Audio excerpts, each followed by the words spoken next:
Corga quere dicir o corpus do galego actual.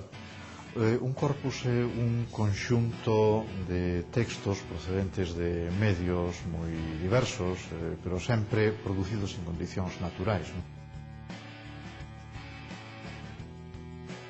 Os textos que entran no Corga son textos que proceden, por suposto, de creación, é dicir, hai novela, hai teatro, entra moito texto periodístico. Podemos ver exemplos ilustrativos para que quen fai a consulta poida ver o exemplo que na maior parte dos casos ten que ser suficiente como para saber que significa esa palabra, que comportamento sintáctico ten.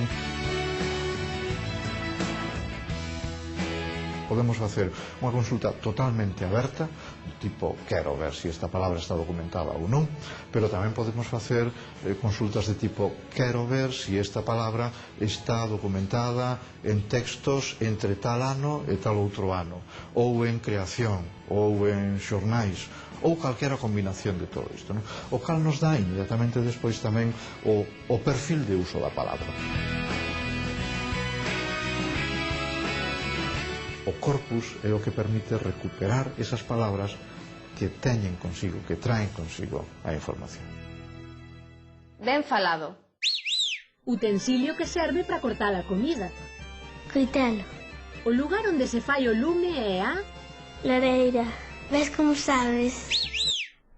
Da mesma maneira que hoxe construímos rampas para que as persoas que teñen dificultades motoras superen a barreira que para eles representan as escadas, estamos traballando para que un cego ou un mudo poidan comunicarse mesmo internacionalmente.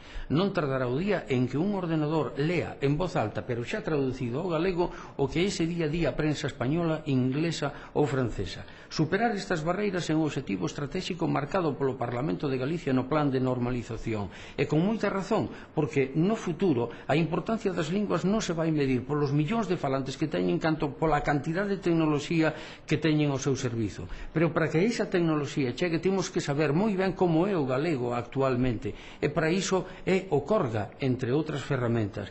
Compre que vostedes saiban en que dirección camiña a nosa investigación. Agur.